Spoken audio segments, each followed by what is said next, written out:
He woke up very frightened, though at first he didn't know why he was frightened. He just knew that something was wrong. He still sat under the tree, the gun in his hand, only there was a sound that was wrong, a sound like drumming. For a second it confused him, then he realized what it was. The cattle were running. Instantly he was running too, running for Mouse. He wasn't sure how close the cattle were, or whether they were running in his direction, but he didn't stop to listen. He knew he had to get to Mouse and then ride back to Lorena, to help her in case the cattle swerved her way. He began to hear men yelling to the west, obviously the boys trying to turn the cattle. Then suddenly a bunch of running cattle appeared right in front of him, 50 or 60 of them. They ran right past him and on toward the bluffs. Newt ran as hard as he could, not because he was afraid of being trampled, but because he had to get to Mouse and try to be some help. He kept running until he was covered with sweat and could barely get breath into his lungs. He was hoping none of the cowboys saw him afoot. He held onto the gun as he ran. Finally, he had to slow down.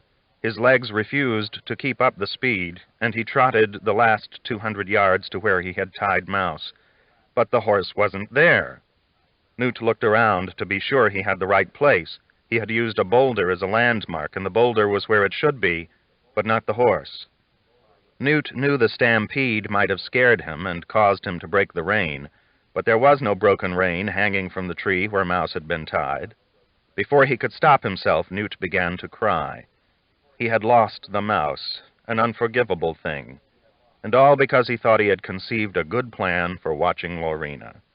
He hated to think what the captain would say when he had to confess. He ran one way and then the other for a while, thinking there might be two identical boulders, that the horse might still be there, but it wasn't true. The horse was just gone. He sat down under the tree where Mouse should have been, sure that he was ruined as a cowboy unless a miracle happened. He didn't think one would. The cattle were still running. He could feel the earth shake and hear the drumming of their hooves, though they weren't close. Probably the boys had managed to get them circling. Newt finally got his breath back and stopped crying, but he didn't get up because there was no reason to. He felt a terrible anger at Mouse for having run off and put him in such a position. If Mouse had suddenly walked up, Newt felt he would cheerfully have shot him. But Mouse didn't walk up. Newt heard a few shots, quite a ways to the north, just the boys firing to turn the herd. Then the drumming got fainter and finally stopped. Newt knew the run was over. He sat where he was, wondering why, of all people, he had to be so unlucky. Then he noticed that it was beginning to get light. He must have slept most of the night over by Lorena's camp. He got up and trudged through the faint light back toward the wagon, and had not walked a quarter of a mile before he heard a loping horse, and turned to see P clipping along a ridge right toward him. Though caught afoot, Newt still felt a certain relief. P was his friend, and wouldn't judge him as harshly as the others would. Even in the cool morning, P's horse was white with sweat, so it had been a hard run. "Darn, you're alive after all," P said. "I figured you was. The captain's about to have a fit. He decided you got trampled, and he and Gus are having at it because Gus was the one sent you off." "Why did he think I got trampled?" Newt asked. "Because your horse was mixed in with the cattle when we finally got 'em turned," P said. "They all think you're a dead hero. Maybe I'll get to be a hero when I tell 'em I found you." Newt climbed upon P's weary horse, almost too tired to care that his reputation had been saved. "What'd he do, jump over a bush and throw you?" P asked. "I was always skittish about them small horses. They can get out from under you too quick." "He'll play hell doing it again," Newt said, feeling very angry at Mouse. He ordinarily wouldn't have spoken so strongly in the presence of P or any adult, but his feelings were ragged. Somehow P's explanation of what had happened made more sense than the truth, so much so that Newt began to half believe it himself.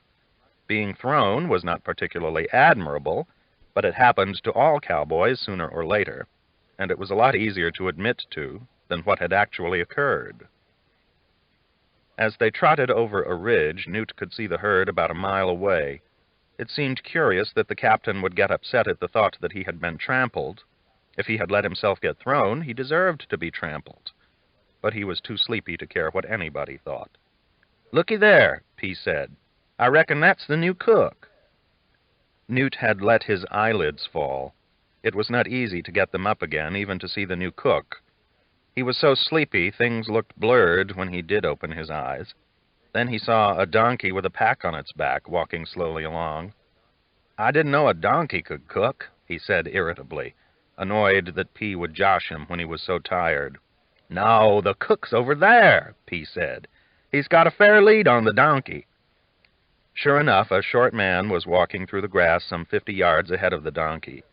He was traveling slow. It was just that his donkey was traveling slower. The man wore a sombrero with a hole in the top. "I guess the captain found us another old bandit," P said. "He ain't much taller than a rock." It was true that the new cook was very short. He was also very stout-looking. He carried a rifle casually over one shoulder, holding it by the barrel. When he heard them riding up, he stopped and whistled at the donkey, but the donkey paid no attention. Newt saw that the new cook was old. His brown face was nothing but wrinkles. When they rode up, he stopped and courteously took off his sombrero, and his short hair was white, but his eyes were friendly. "Howdy," P said. "We're with the Hat Creek outfit. Are you the new cook?" "I am Po Campo," the man said. "If you was to spur up that donkey, you'd get there a lot quicker," P said. "We're all practically starved." Po Campo smiled at Newt. "If I tried to ride that donkey, it would stop, and I'd never get there at all," Po said. "Besides, I don't ride animals." "Why not?" P asked, amazed. "It's not civilized," the old man said. "We're animals, too. How would you like it if somebody rode you?" Such a question was too much for P. He didn't consider himself an animal, and in his whole life had never given 1 minute's thought to the possibility of being ridden. "You mean you just walk everywhere?" Newt asked. The notion of a man who didn't ride horses was almost too strange to be believed. It was particularly strange that such a man was coming to cook for a crew of cowboys, some of whom hated to dismount even to eat. Po Campo smiled. "It's a good country to walk in," he said. "We got to hurry," P said, a little alarmed to be having such a conversation. "Get down and walk with me, young man," Po Campo said. "We might see some interesting things if we keep our eyes open. You can help me gather breakfast." "You'll likely see the captain if you don't speed along a little faster," P said. "The captain don't like to wait on breakfast." Newt slid off the horse. It was a surprise to P and even a little bit of a surprise to himself, but he did it anyway. The wagon was only 200 or 300 yards away. It wouldn't take long to walk it, but it would postpone for a few minutes having to explain why he had lost his horse. "I'll just walk on in with him," he said to P. "By God, if this keeps up, I guess we'll all be afoot before long," P said. "I'll just lope on over and tell the captain neither one of you is dead." He started to leave and then looked down at Po Campo. "Do you use a lot of pepper in your cooking?" he asked. "As much as I can find," Po Campo said. "Well, that's all right. We're used to it," P said.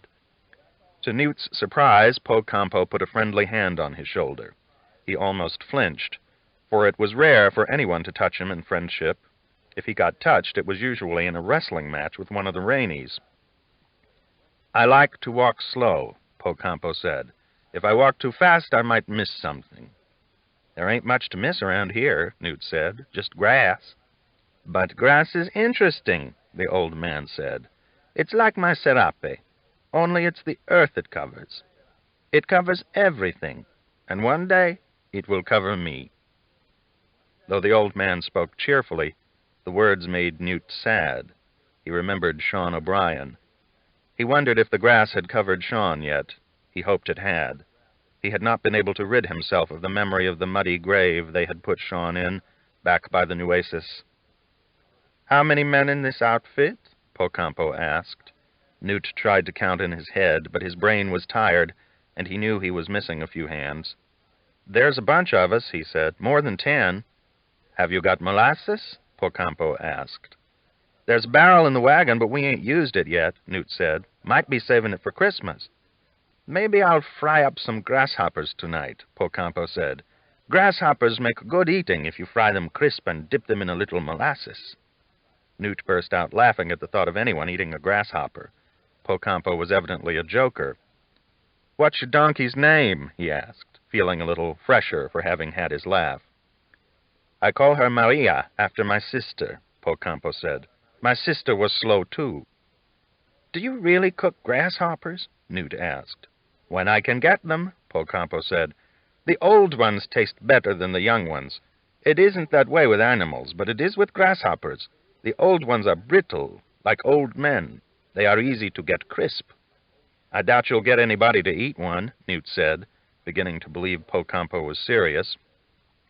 After all the trouble there had been over snakes in the stew, it was hard to imagine what would happen if Pocampo fried up some grasshoppers.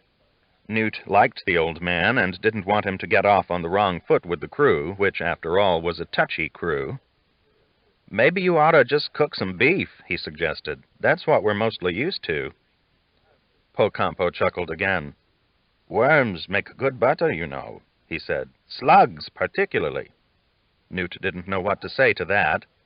It occurred to him that the captain might have been a little hasty when he hired the cook.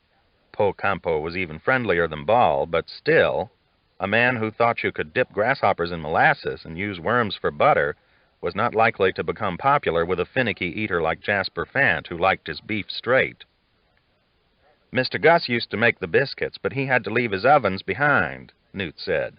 He was hungry, and the memory of how good Mr. Gus's biscuits had tasted when they lived in Lonesome Dove came over him so strongly that for a second he felt faint. Pocampo looked at Newt quickly and hitched up his pants. "I'll make you something better than biscuits," he said, but he didn't mention what it might be. "I hope it ain't worms," Newt said. Chapter 48.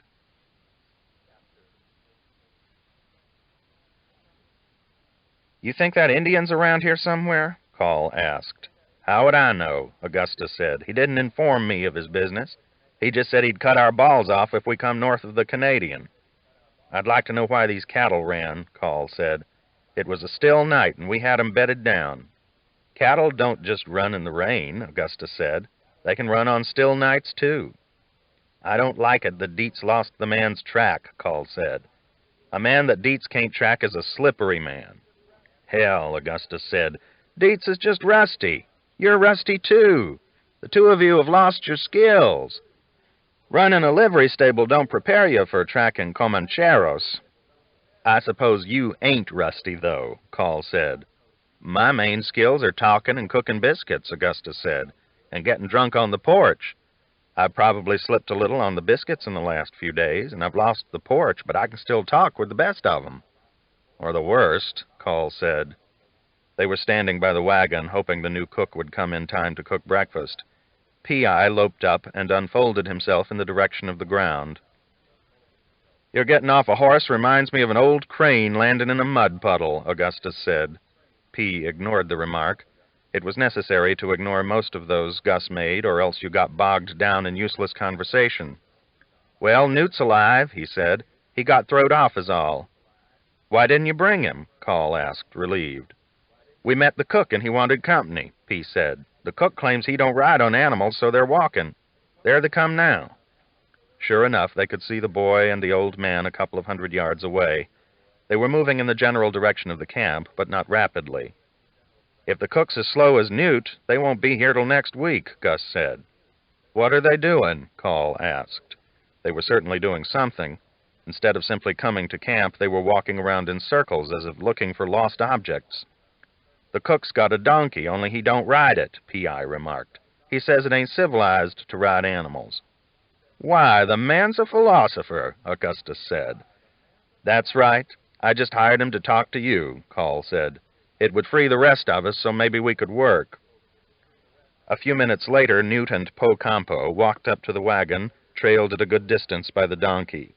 It turned out they had been gathering birds' eggs. They were carrying them in the old man's serape, which they had stretched between them like a hammock. "Buenos dias," Pocampo said to the group at large.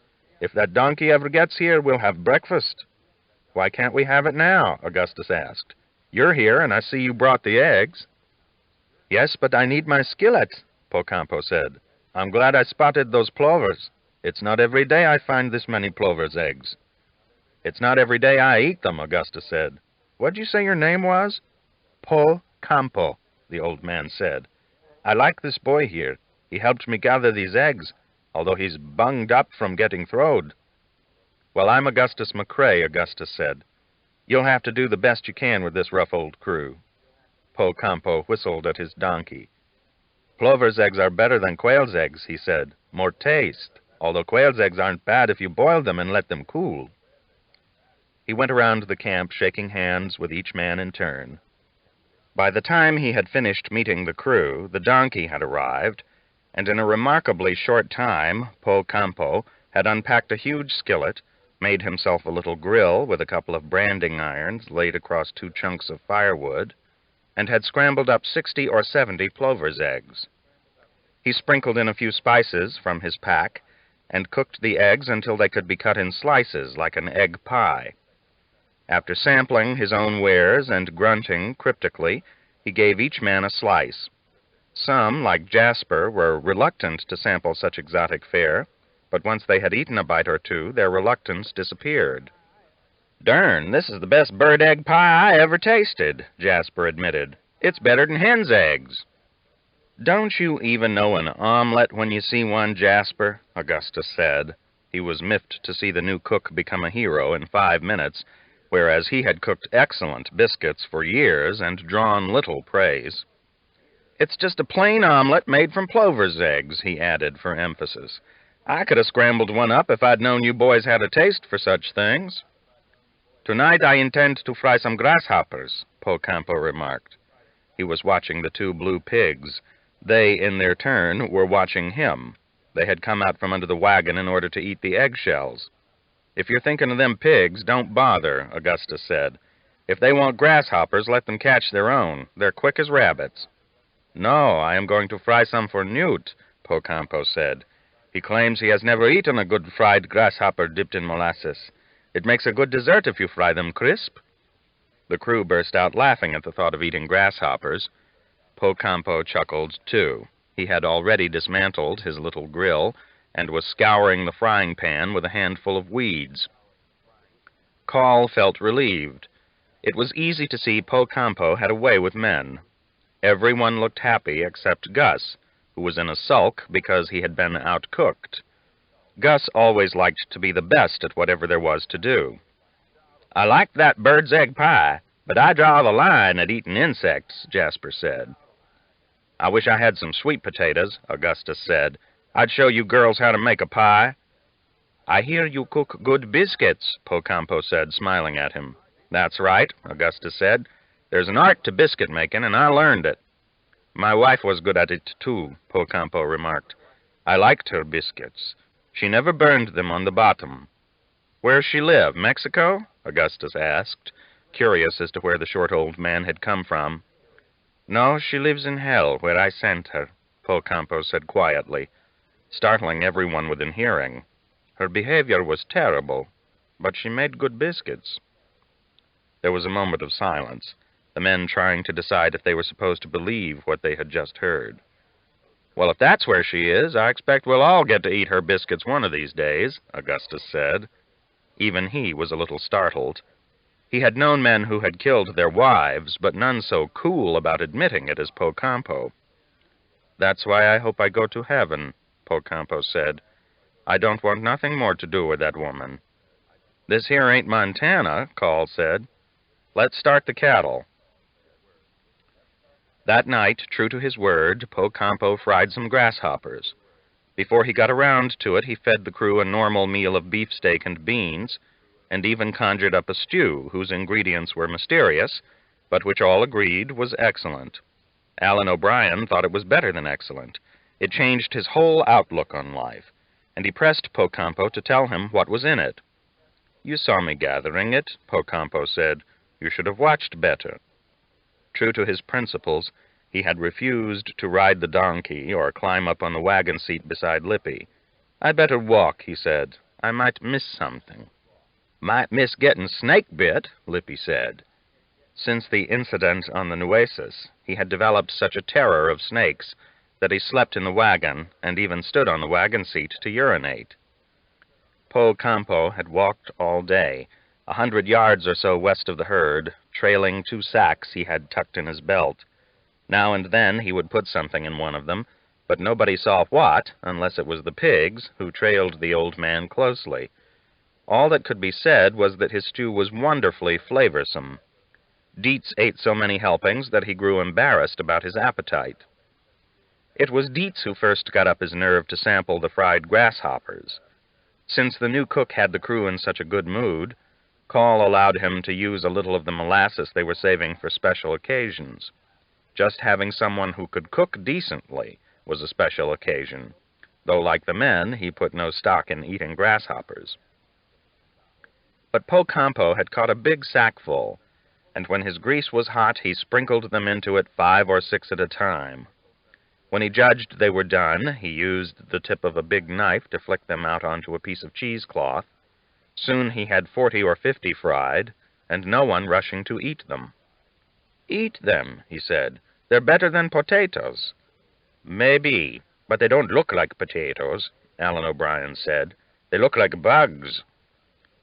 "Dish, you're a top hand. You ought to take the first helping," Augustus said.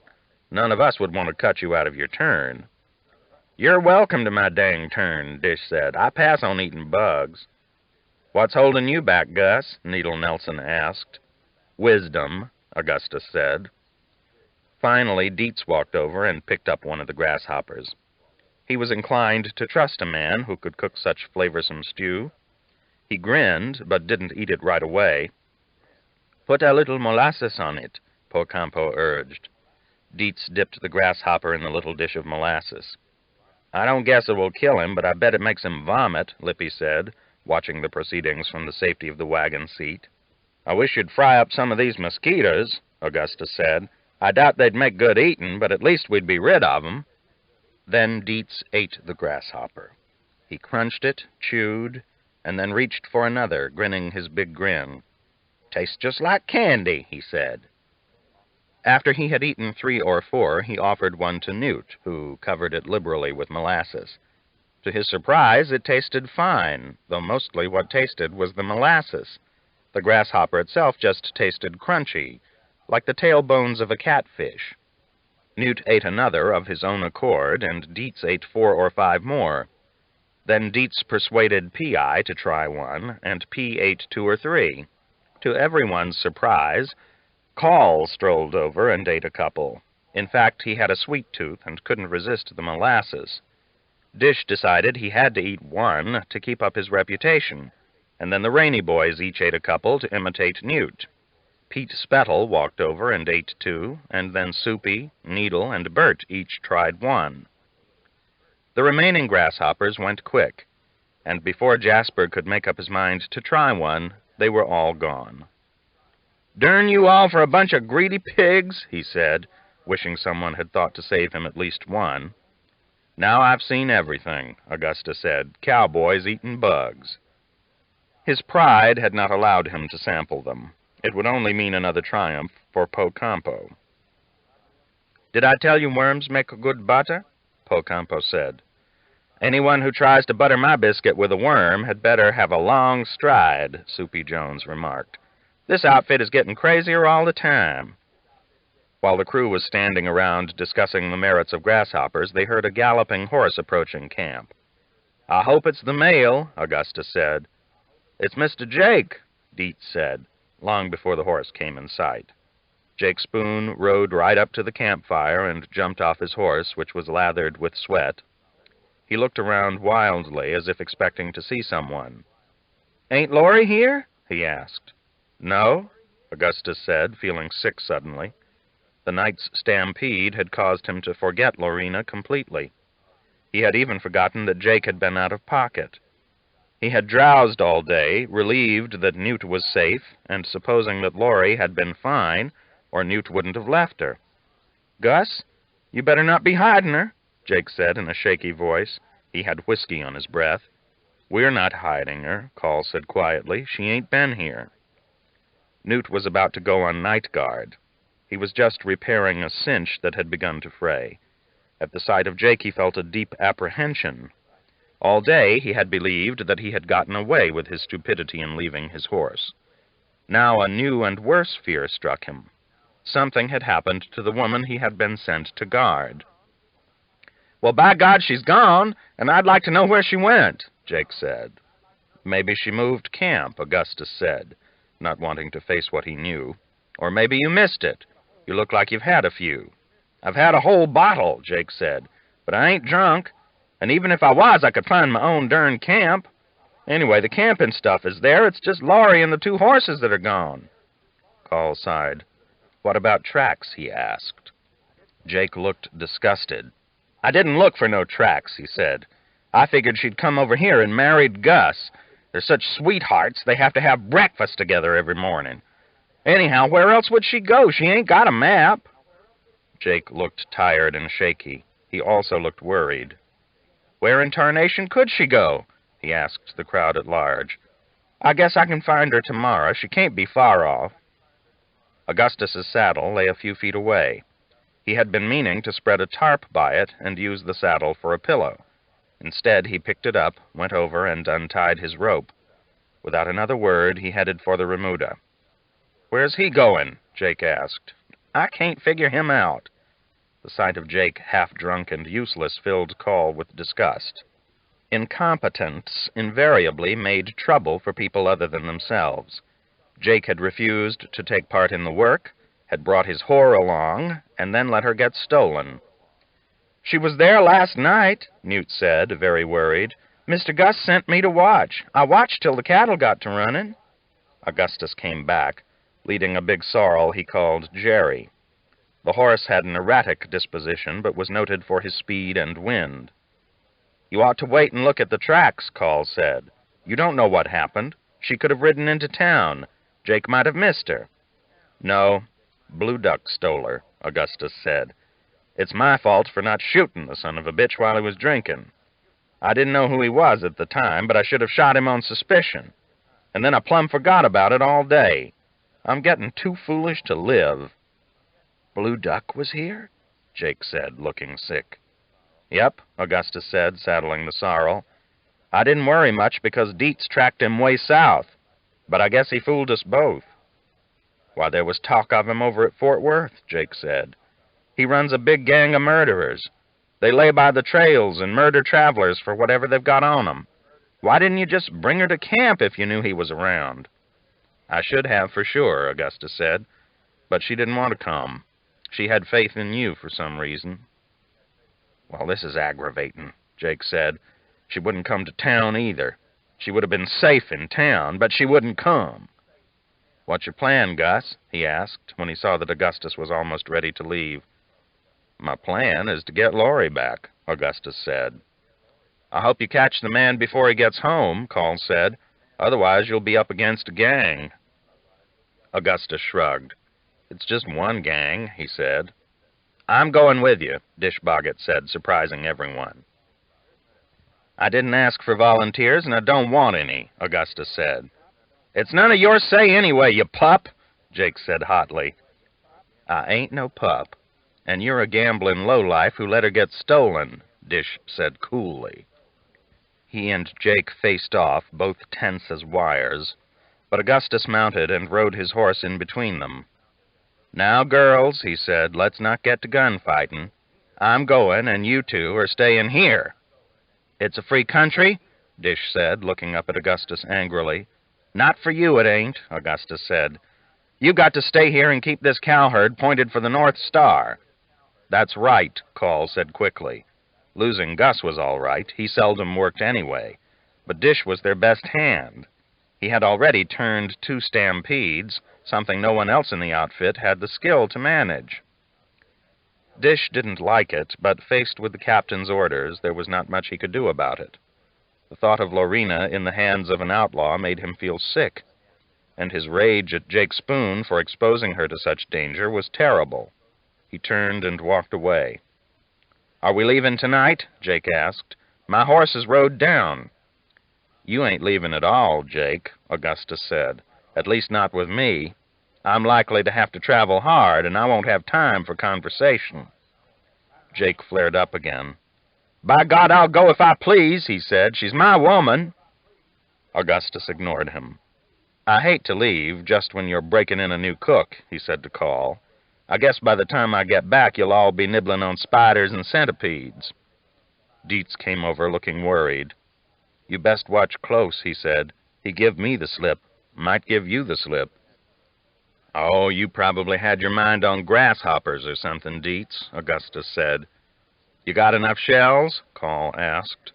"I don't know. I ain't counted the gang yet," Augustus said. "If I run out, I can always throw rocks at them." With that and a nod, he rode off. Call felt a little confused. Though the woman was no responsibility of his, he felt like he should be going too. Here he was, stuck with a bunch of cattle, while Gus was riding off to do the work they ought to have done long ago. It didn't feel right. Meanwhile, Jake was working himself into a fury over Gus's behavior. "I should have shot him," he said. "By God, what does he mean, leaving me? I brought the woman. I guess I've got a right to go fetch her back." "You should have stuck closer," Call remarked. "I meant to," Jake said guiltily. "I only meant to stay in Austin one night. But then I got some good hands and thought I'd make it too. She could have come with me, but she wouldn't. Loan me a horse, why don't you? I don't want Gus to get too much of a start." "He said he didn't want you," Call said. "You know him. If he don't want you, he won't take you." "He wouldn't let us alone," Jake said as if talking to himself. "He was always coming for breakfast." Then his eyes fell on Newt, who was feeling guilty enough. "You was sent to watch her," Jake said. "I'd say you did a hell of a poor job." Newt didn't reply. It was true. He had, and it made him feel worse that Jake was the one to say it. He mounted his night horse and rode quickly out of camp. He knew he was going to cry and didn't want any of the boys to see him. Soon he did cry, so much that the tears dripped off his face and wet the cantle of his saddle. Back in camp, Jake was still stomping around in a fury. "That boy ain't worth his wages," he said. "I should have given him a lick or two." Call didn't like his tone. "You sit down," he said. "He don't need a lick. He came back to help with the stampede, which is what he was supposed to do. Probably Blue Duck started the cattle running some way, and then went and got the woman. It ain't the boy's fault." Then Jake spotted Po Campo, who was sitting propped against a wagon wheel, his serape wrapped around him. "Who's this, another bandit?" Jake asked. "No, just a cook," Po Campo said. "Well, you look like a bandit to me," Jake said. "Maybe that goddamned Indian sent you to poison us all." "Jake, you sit down or get out," Call said. "I won't hear this wild talk." "By God, I'll get out," Jake said. "Loan me a horse." "No, sir," Call said. "We need all we've got. You can buy one in Austin." Jake looked like he might collapse from nervousness and anger. All the boys who weren't on night guard watched him silently. The men's disrespect showed in their faces, but Jake was too disturbed to notice. "By God, you and Gus are fine ones," Jake said. "I never thought to be treated this way." He climbed on his tired horse and rode out of camp, mumbling to himself. "Jake must have got his nerves stretched," P.I. said mildly. "He won't get far on that horse," Dietz said. "He don't need to get far," Call said. "I imagine he'll just sleep off the whiskey and be back in the morning." "You don't want me to go with Mr. Gus?" Dietz asked. It was clear he was worried. Call considered it. Dietz was a fine tracker, not to mention a cool hand. He could be of some help to Gus, but the girl was none of his affair, and they needed Dietz's scouting skills. Water might get scarcer and harder to find once they struck the plains. "We don't want to lose Mr. Gus," Dietz said. "Why, I doubt anything would happen to Gus," P.I. said, surprised that anyone would think something might. Gus had always been there, the loudest person around. P.I. tried to imagine what might happen to him, but came up with nothing. His brain made no picture of Gus in trouble. Call agreed with him. Augustus had always proved to be a good deal more capable than most outlaws, even famous ones. "No, you stay with us, Dietz," Call said. "Gus likes the notion of whipping out a whole gang of outlaws all by himself." Dietz let be, but he didn't feel easy. The fact that he had lost the track worried him. It meant the Indian was better than him. He might be better than Mr. Gus, too. The captain always said it was better to have two men, one to look in front and one to look behind. Mr. Gus would not have anyone to look behind. Dietz worried all the next day. Augustus did not come back, and no more was seen of Jake Spoon.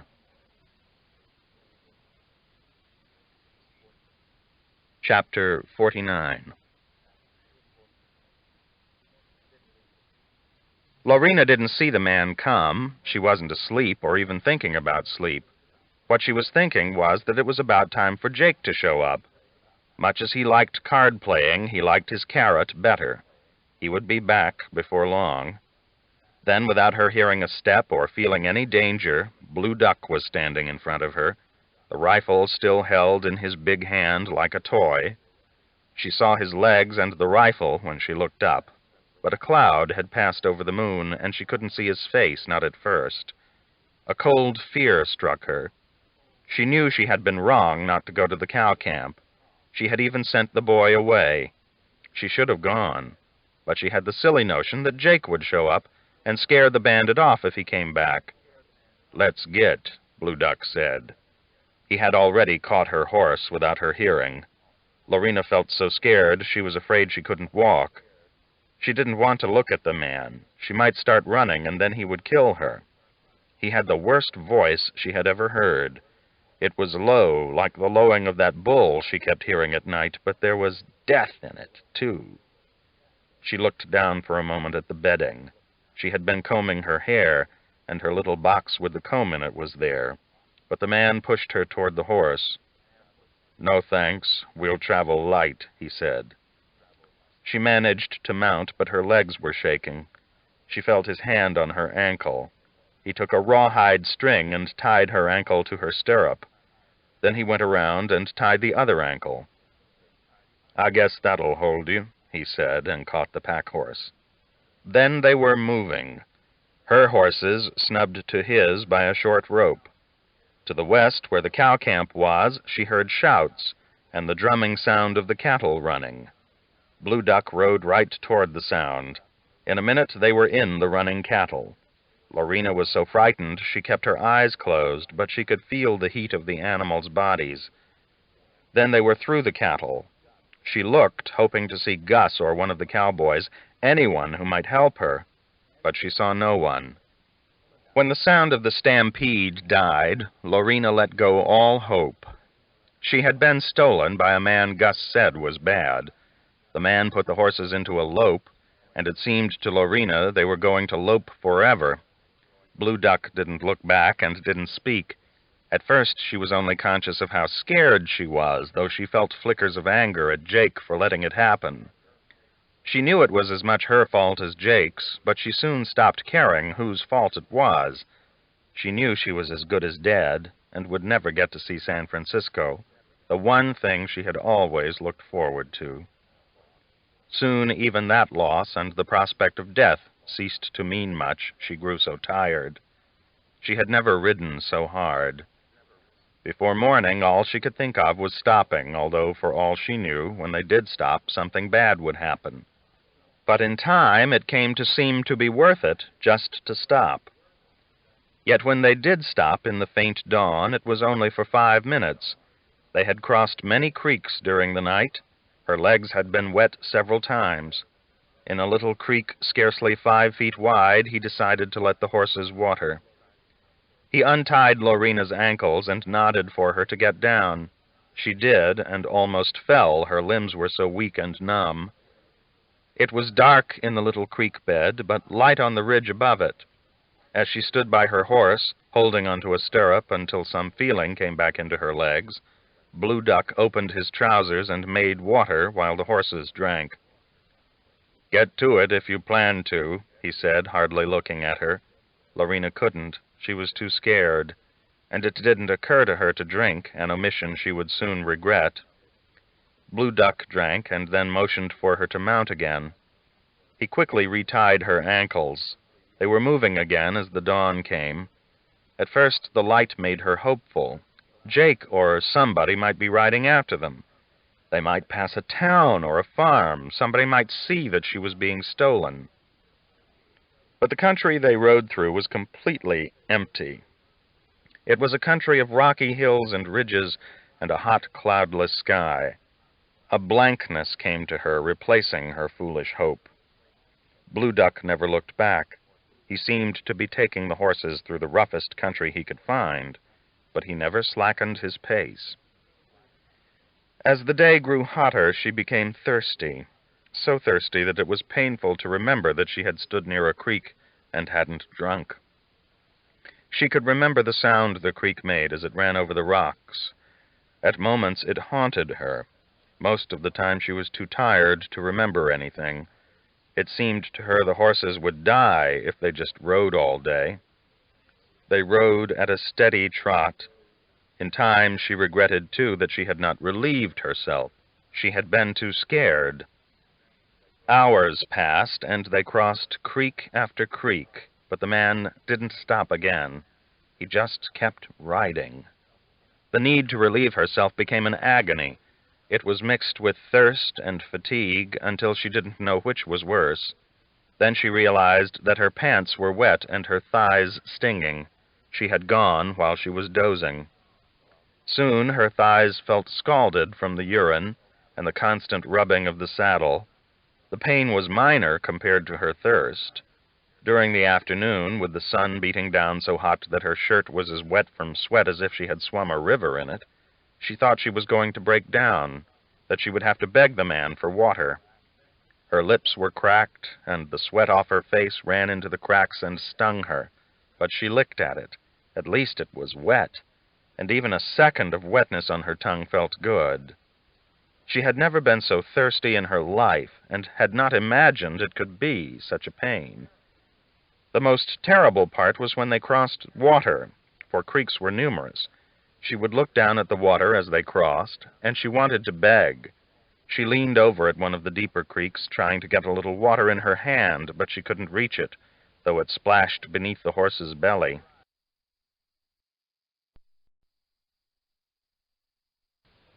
She cried then, tears mingling with the sweat. Her head throbbed from the beating sunlight, and she began to lose hold on life for minutes at a time. She felt she might cross over.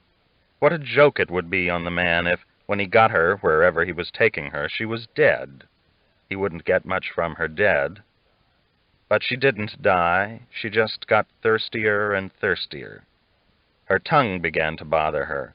It seemed to fill her mouth, and when she licked at the drops of sweat, it felt as large as her hand. Then, as she was dreaming of water, she opened her eyes to find that they were stopped by a sizable stream. Blue Duck was untying her ankles. "I'd say you wet your pants," he said. Lorena didn't care what he said. Her legs wouldn't work, but she wanted the water so bad she crawled to it, getting her pants muddy, and her arms. She couldn't drink fast enough. In gulping the water, she also got some up her nose. While she was drinking, Blue Duck waded in beside her and pulled her up by her hair. "Don't drink so fast," he said. "You'll founder." Then he pushed her head under and held it there. Lorena thought he meant to drown her and tried to grab his legs to pull herself out, but evidently he just wanted to give her a bath, because he soon let go and walked back to the horses. Lorena sat in the water, her clothes soaked, not caring. She drank until she couldn't drink any more. Blue Duck had unsaddled the horses, and they were standing in the river drinking. When she waded out of the river, Blue Duck was sitting under a tree, chewing on a piece of dried meat. He fished in his saddlebag and gave her a piece. Lorena didn't feel hungry, but then she remembered she had not felt thirsty that morning either. She took the piece of jerky. "We'll rest a spell till it's dark," he said. She looked at the sun, which was not high. It wouldn't be much of a rest. She nibbled at the meat, which was so hard her teeth could barely dent it. She went and sat in the shade of a small tree growing by the creek. Blue Duck hobbled the horses, then came and looked down at her. "I got a treatment for women that try to run away," he said casually. "I cut a little hole in their stomachs and pull out a gut and wrap it around a limb. Then I drag them 30 or 40 feet and tie them down. That way they can watch the coyotes come and eat their guts." He went back and lay down under a tree, adjusted his saddlebags for a pillow, and was soon asleep. Lorena was too tired for his threat to scare her much. She wasn't going to run away and give him a reason to cut a hole in her stomach. She did think she was going to die, though. She felt death had her, in the form of the Comanchero. She wouldn't live to be cut or be gnawed by coyotes. She would die if he touched her, she felt. She was too tired to care much. The one thing that crossed her mind was that she should have gone with Xavier. He was a man of his word, and no worse in most respects than other men. And yet she had been determined to go riding off with Jake, who had not even looked after her 3 weeks. Jake was probably still in Austin, playing cards. She didn't particularly blame him. Playing cards beat most things you could do. She dozed for what seemed like a minute and woke to find Blue Duck shaking her. It was dusk, the sun just down. "Let's get," he said. "We don't want to miss the cool of the evening." Once again, they rode all night. Lorena slept in the saddle and would have fallen off if she hadn't been tied in the stirrups. At dawn, he let her down again by another creek, and this time she did as he did, peed and drank. They rode all day again through empty country, never seeing a horseman, a town, even an animal.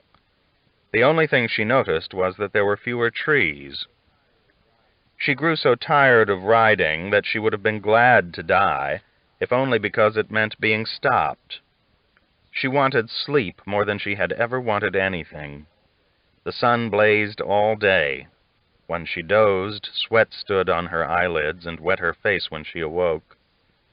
Blue Duck took so little interest in her that she couldn't understand why he had stolen her.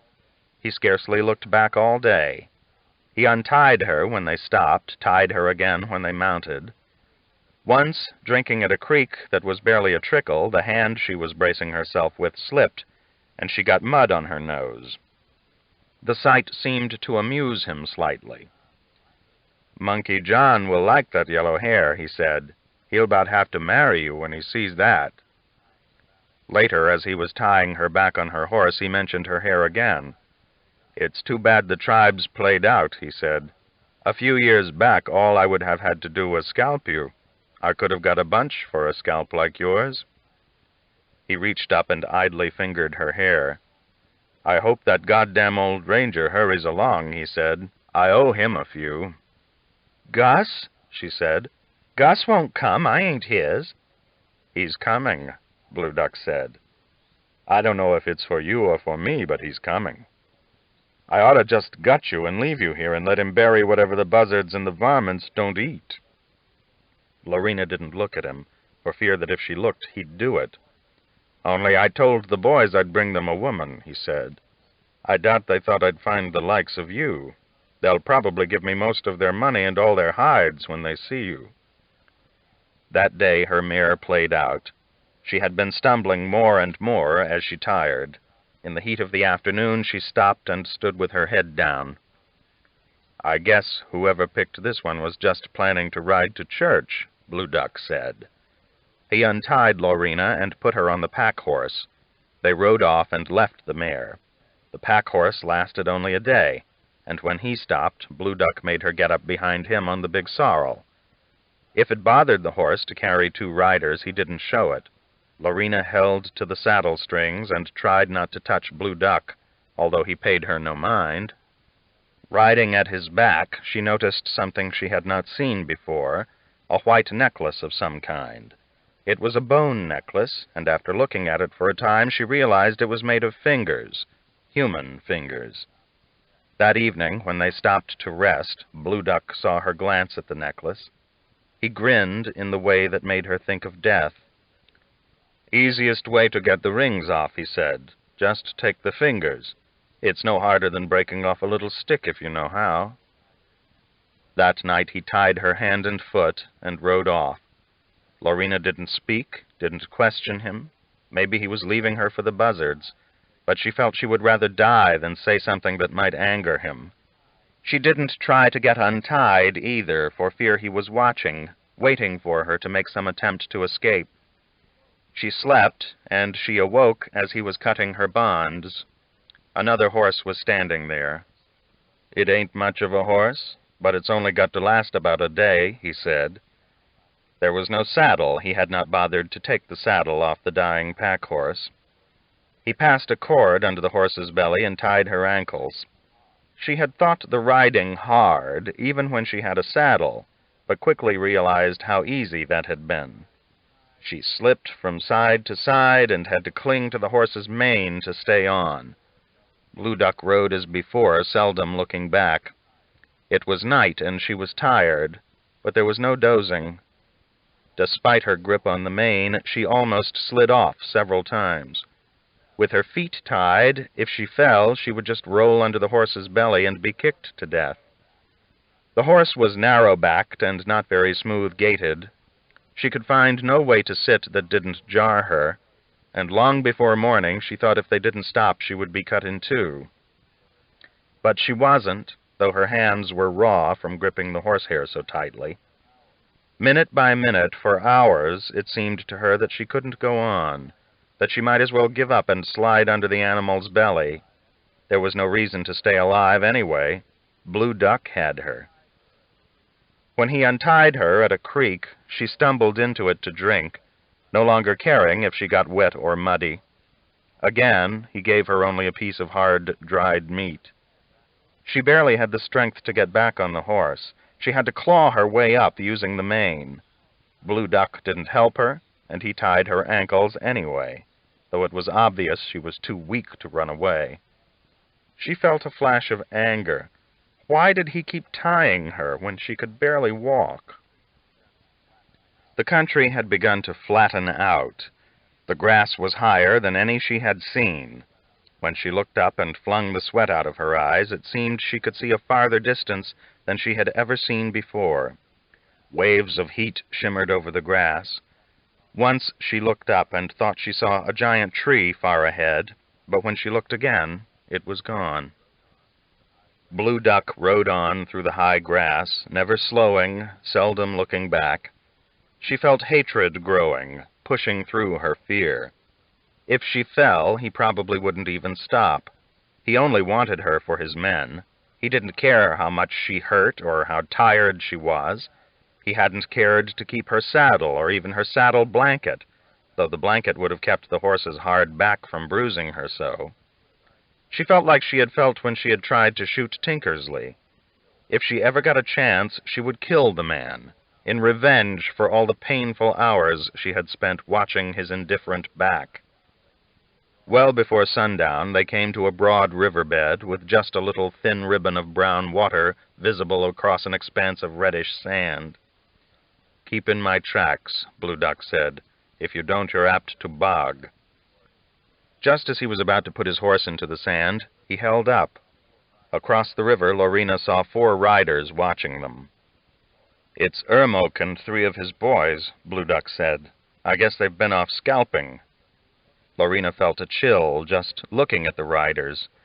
Jake had said most of the Indians still running loose were renegades. He made light of them. He had dealt with renegades before, he said, and could do it again, except that he was still in Austin, playing cards, and there were the renegades.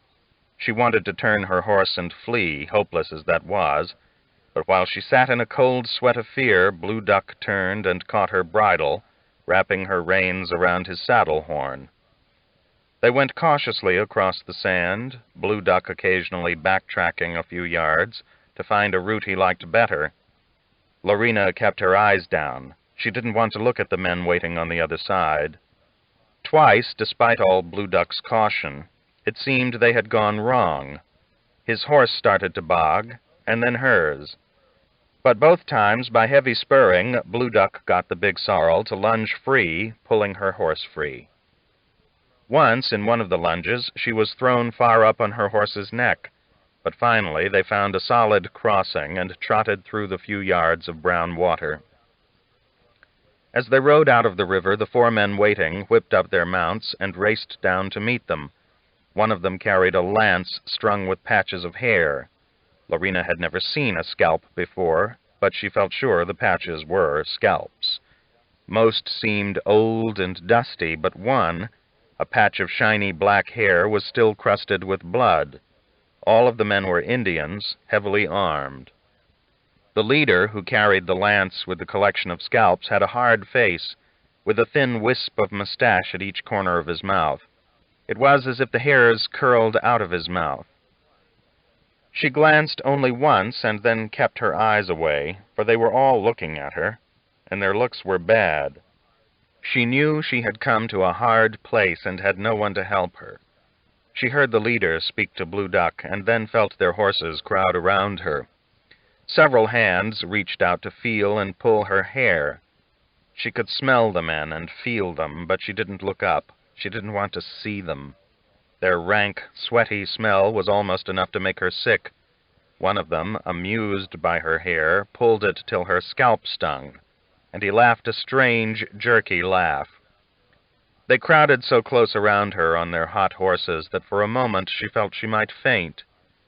She had never been in such a hard place, not even when Mosby's sisters locked her in the basement. Two of the men dismounted, and one of them started to untie her ankles, but Blue Duck whistled. "Let's go," he said. "I reckon she'll keep till sundown." Ermok, the leader, the man with the wisps of hair at the corners of his mouth, retied her ankles so tightly that the rawhide cut her. He took her bridle and led her from then on. The other three men rode behind her. At the sight, Blue Duck laughed. "I guess they don't want to take no chances on you getting away," he said. "Fresh women is scarce in these parts." Lorena began to wish there was some way just to die. If there was, she would have done it. But she was tied, and there was no way. They rode until the sun was gone and the western sky red with afterglow. Then Blue Duck reined in and quickly dropped the saddle off his horse. "Okay, Ermok," he said, "go on and have a taste. We'll stop until the moon rises." Before he had finished speaking, the men had cut her ankles free and were dragging her off the horse. They didn't even wait to tie their horses. When Lorena would open her eyes for a second, she saw the darkening sky through the legs of the waiting horses. The man with the jerky laugh had a bugle, and also less lust than the rest. After covering her once, he sat in the grass, playing bugle calls. Now and then, watching what was happening, he would laugh the jerky laugh. Lorena had expected death, but it wasn't death she got, just the four men. Ermok, the leader, wouldn't leave her. The other men began to complain. When she opened her eyes, she looked for the moon, but the moon was late, and she only saw the horses still standing over her. Blue Duck had gone away, and when he returned, Ermok was with her again. "Let's go," Blue Duck said. "That's enough of a taste." When Ermok ignored him, Blue Duck walked over and kicked him in the ribs so hard that Lorena was rolled over with the Indian. "You better mind," Blue Duck said. Ermok got up, holding his side. While they retied her ankles, the laughing bugler blew a few more notes.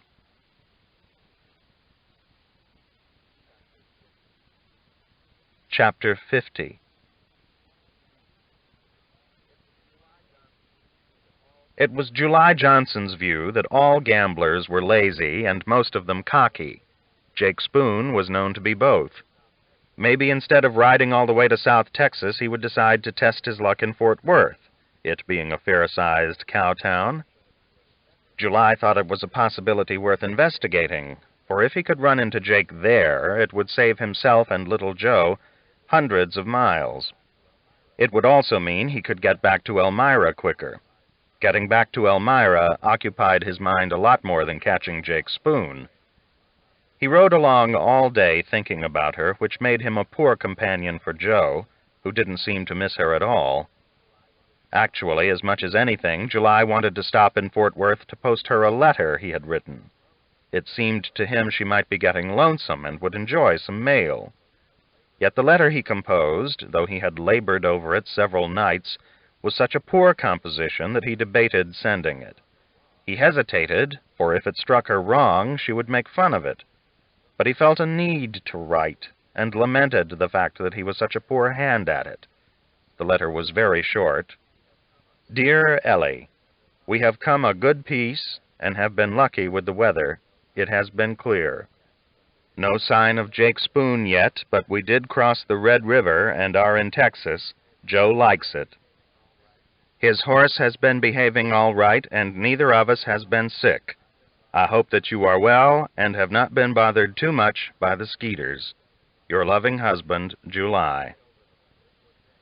He studied over the letter for days and wanted to put in that he missed her, or perhaps refer to her as his darling, but he decided it was too risky. Elmira sometimes took offense at such remarks. Also, he was bothered by spelling and didn't know if he had done a good job with it. Several of the words didn't look right to him, but he had no way of checking except to ask Joe, and Joe had only had a year or two of schooling so far. He was particularly worried about the word skeeters, and scratched it in the dirt one night while they were camped to ask Joe's opinion. It looks too long, Joe said, glad to be asked. I'd take out a letter or two. July studied the matter for several minutes and finally decided he might spare one of the E letters, but when he took it out, the word looked too short, so when he recopied the letter, he put it back in. I bet she'll be glad to get the letter, Joe said to cheer July up. July had been nothing but gloomy since they left Fort Smith. Actually, he didn't think his mother would care one way or another whether she got a letter from July. His mother didn't think much of July. She had told him so in no uncertain terms several times. Joe himself was happy enough to be gone from Fort Smith, though he missed Roscoe somewhat. Otherwise, he took a lively interest in the sights along the way, though for a while the sights consisted mostly of trees. Gradually, they began to get into more open country. One day, to his delight, they surprised a small bunch of buffalo, only 8 animals. The buffalo ran off, and he and July raced after them for a while to get a better look. After a couple of miles, they came to a little river, and they stopped to watch the buffalo cross. Even July forgot his gloom for a few minutes at the sight of the big, dusty animals. I'm glad there's some left, he said. I know the hide hunters have about killed them off. Late that day, they rode into Fort Worth. The number of houses amazed Joe, and the wide, dusty streets were filled with wagons and buggies. July decided they ought to go to the post office first, though at the last minute he became so worried about his letter that he almost decided not to mail it. He wanted badly to mail it, and yet he didn't want to. It seemed to Joe that they rode past about 50 saloons looking for the post office. Fort Smith only had 3 saloons and 1 livery stable, whereas Fort Worth had a big wagon yard and stores galore. They even met a small herd of wild-looking longhorn cattle being driven right through the streets by 4 equally wild-looking cowboys. The cattle, for all their wild looks, behaved so well that they didn't get to see the cowboys actually rope one, a sight Joe longed to see. At the post office, July debated several more minutes and finally took his letter in, purchased a stamp, and mailed it. The postal clerk was an old man wearing eyeglasses. He scrutinized the address on the letter and then looked at July. Arkansas? Is that where you're from? He asked. Why, yes, July said. Johnson your name? The man asked. Why, yes, July said again. I'm surprised you know. Oh, just guessing, the man said. I think I got a letter for you here somewhere. July remembered they had told Peach and Charlie they might stop in Fort Worth and try to get wind of Jake and, of course, Elmira. He had only mentioned it. It had never occurred to him that anyone might want to write him.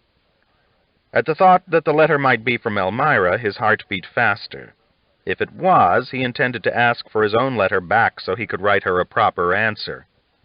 The old clerk took his time looking for the letter, so much time that July grew nervous. He had not been expecting mail, but now that the prospect had arisen, he could hardly wait to know who his letter was from and what it said.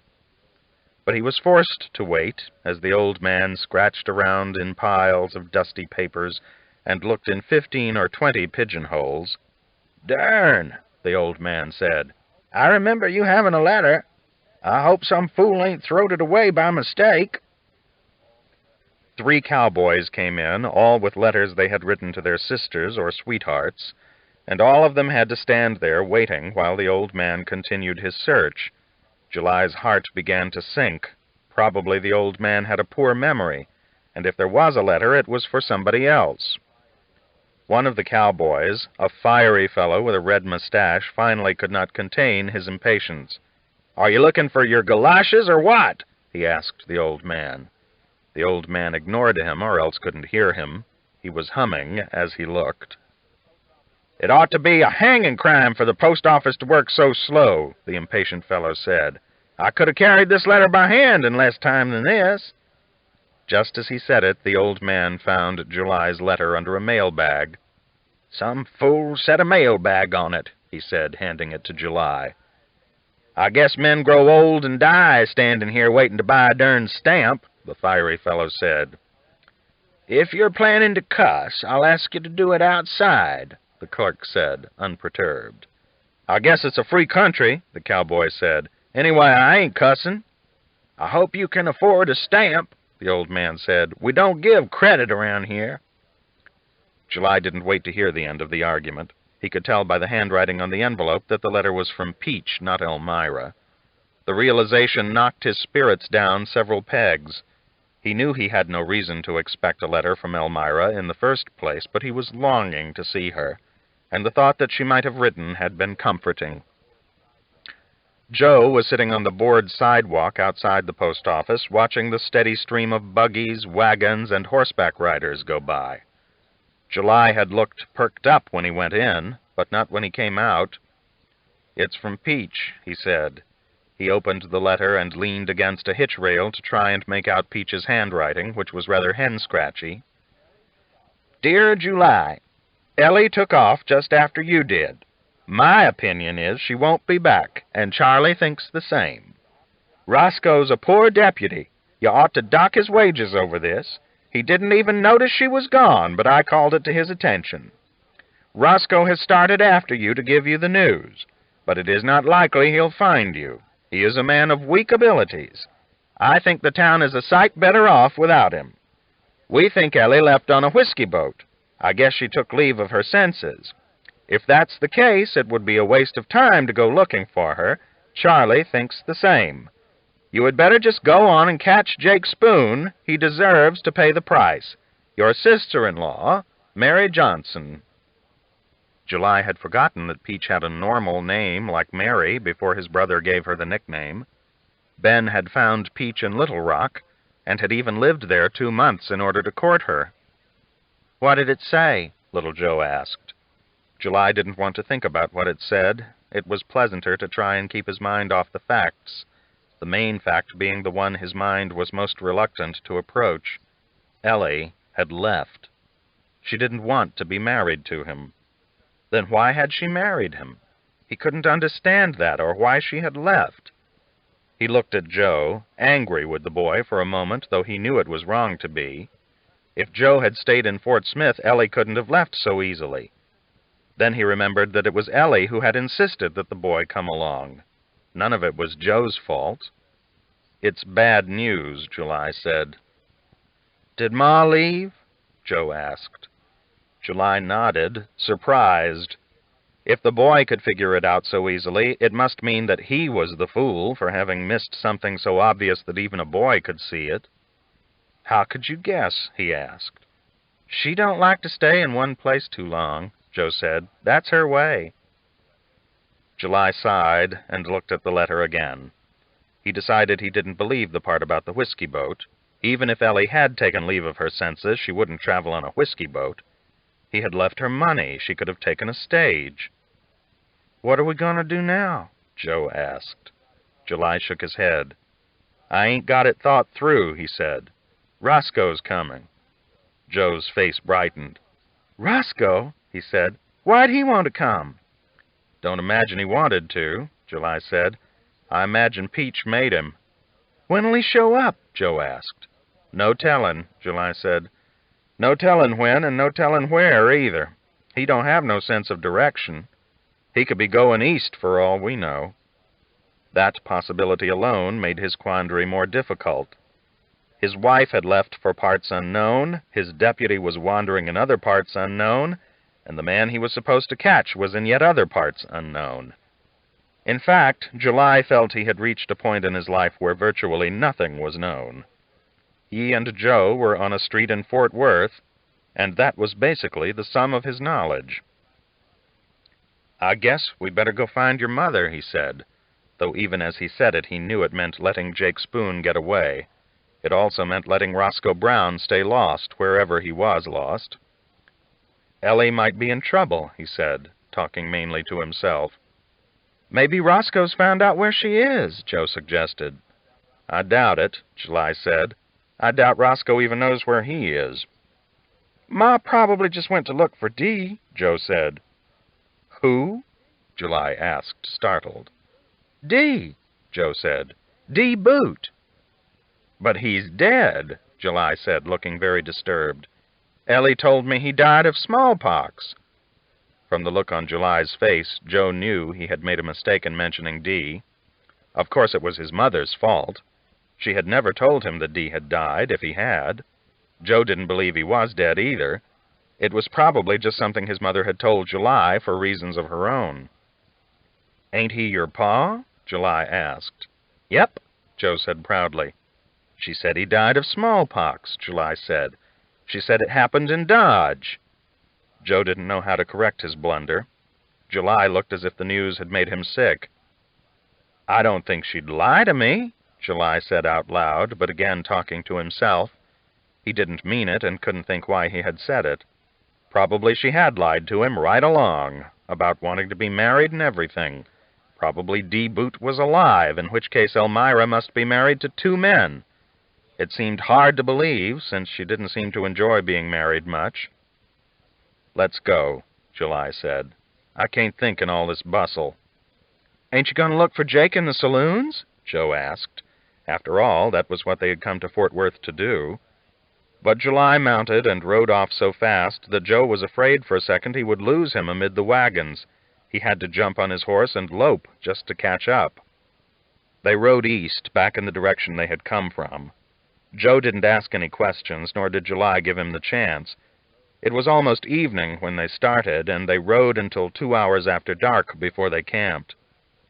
"We'd better find Roscoe," July said that night when they were camped. "He might know more than Peach thinks he does."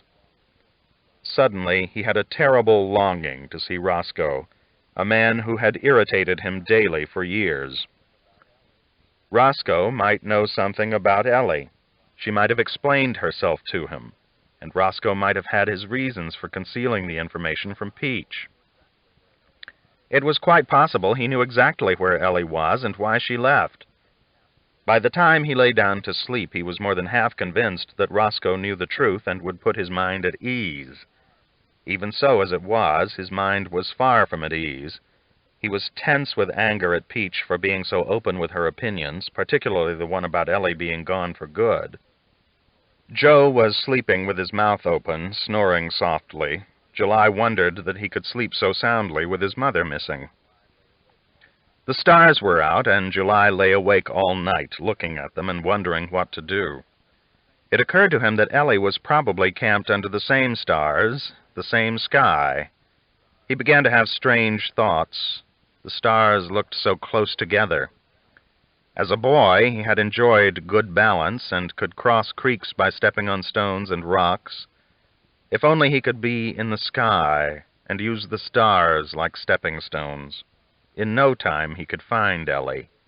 If she went toward Kansas, then she was only a few stars to the north, and yet on the earth it would take him days to get to her. The plains were still and silent, so silent that July felt that if he spoke, Ellie ought to be able to hear him. If she was watching the stars as he was, why wouldn't she know that he was thinking of her? The longer he lay awake, the stranger he felt. He felt he was probably going crazy from all the strain. Of course, the stars couldn't help. They were stars, not mirrors. They couldn't show Ellie what he was feeling. He dozed for a little while and had a dream that she had come back. They were sitting in the loft of their little cabin, and she was smiling at him. When he awoke and realized the dream wasn't true, he felt so disappointed that he cried. It had seemed so real, and Ellie had even touched him, smiling. He tried to go back to sleep so the dream would return, but he couldn't. The rest of the night he lay awake, remembering the sweetness of the dream.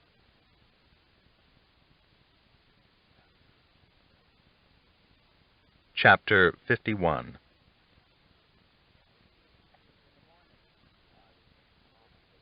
In the morning, when July was making coffee, they began to hear the sounds of cattle. They were camped near a little creek, and the flats were misty, so he couldn't see much. But over the mists he could hear cattle bawling and cowboys hollering at them. Probably a herd had been bedded nearby, and the boys were trying to get them moving. Joe was yawning and trying to get awake. The hardest part of traveling was trying to start early. Just when he was sleeping best, July would get up and start saddling his horse. By the time the sun was beginning to thin out the mists, they had had their coffee and a bite of bacon and were horseback.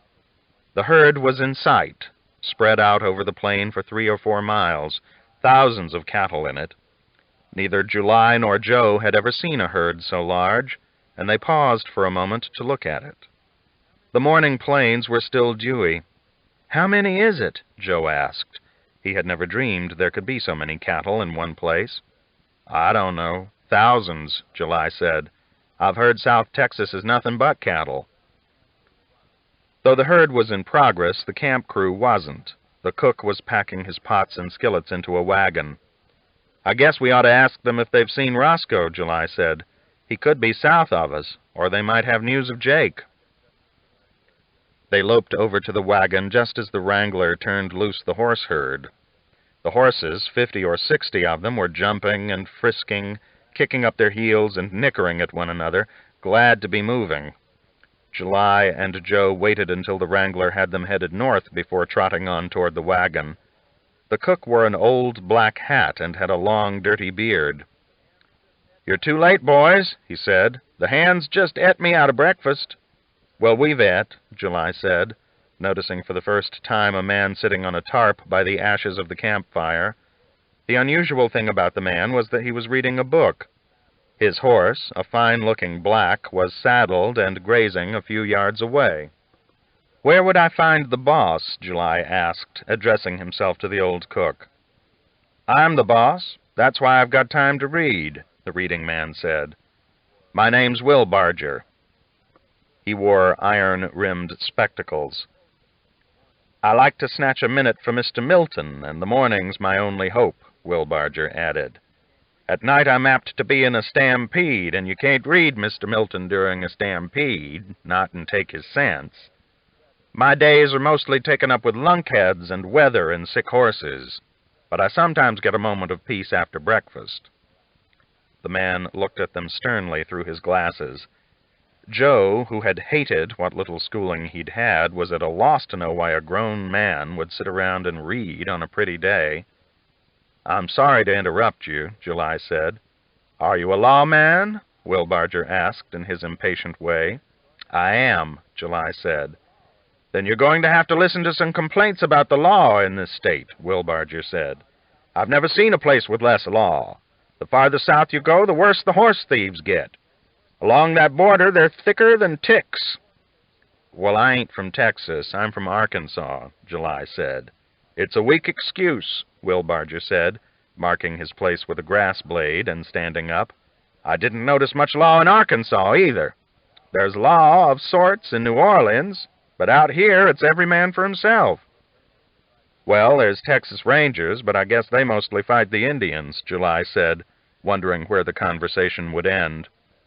"Yes, I met a couple," Will Barger said. "They were excellent horse thieves themselves. They stole my remuda back from some sly Mexicans."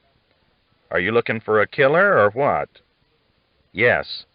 A man named Jake Spoon," July said. "He killed a dentist in Fort Smith." Will Barger tucked his book carefully into his bedroll and tossed the bedroll in the back of the wagon. "You've overshot Mr. Spoon," he said. "He was recently seen in the town of Lonesome Dove, where he won $20 from a hand of mine." However, he's headed this way. He partnered up with the gentleman who got my horses back. If I were you, I'd camp here and put this boy in school. They'll be along in 2 or 3 weeks." "I thank you for the information," July said. "I don't suppose you've run across a man named Roscoe Brown along the trail?" "Nope. Who'd he kill?" Will Barger asked. "Nobody," July said. "He's my deputy. It may be that he's lost." "The name Roscoe don't inspire confidence," Will Barger said. "People named Roscoe ought to stick to clerking." "However, it's summertime. At least your man won't freeze to death. Any more people you're looking for?" "No, just them 2, July said, refraining from mentioning Elmira. Will Barger mounted. "I hope you hang Spoon promptly," he said. "I expect he's a card cheat, and card cheats undermine society faster than anything. If you find your deputy, see if you can't steer him into clerking." With that, he trotted over to the cook. "Are you coming with us, Bob?" he asked. "No," the cook said. "I'm planning to marry and settle down here in North Texas." "I hope you marry somebody who can cook," Will Barger said. "If you do, let me know. When she gets ready to leave you, I'll hire her." He looked around at Joe. "Need a job, son?" he asked. "We need a boy that don't ask questions and is handy with an axe. I don't know about your chopping skills, but you ain't asked a question yet." Will Barger seemed serious, and July was tempted to let Joe do it. Going north with a herd would be good experience for him. The main advantage, though, was that he himself could then travel alone, with just his thoughts. Without Joe to look after, he could better accomplish the main task ahead, which was to find Elmira. Joe was startled. He had never expected to be offered a job with a cow outfit, and hearing the words was a thrill. But of course he couldn't take it. He had been assigned to July. "Much obliged," he said. "I reckon I can't." "Well, the job's open," Will Barger said. "We may meet again. I've got to lope up to the Red River to see if I think the water's fresh enough for my stock." "What'll you do if it ain't?" Joe asked. He had never known anyone who just said one unusual thing after another, as Will Barger did. How could the water in a river not be fresh enough for cows? "Well, I could piss in it to show it what I thought of it," Will Barger said. "Could you use any company?" July asked. "We're going up that way." "Oh, I can always use good conversation when I can get it," Will Barger said. "I was brought up to expect good conversation, but then I run off to the wilderness, and it's been spotty ever since." "Why are you going north when the man you want is to the south?" "I've got other business as well," July said. He didn't want to describe it, though. He hadn't meant to ask Will Barger if they could ride along. He wouldn't ordinarily have done it. But then his life was no longer ordinary. His wife was lost, and his deputy also. He felt more confused than he ever had in his life, whereas Will Barger was a man who seemed far less confused than most. He seemed to know his mind immediately, whatever the question put to him. Will Barger started at once, and loped several miles without speaking. Joe loped with him. The country was open, lightly spotted with elm and post oak. They came to a fair-sized stream, and Will Barger stopped to water his horse. "Have you been to Colorado?" July asked. "Yes, once," Will Barger said. "Denver's no worse than most towns out here. I intend to avoid that country, though. The Indians in those parts ain't entirely reformed, and the outlaws are meaner than the Indians, with less excuse.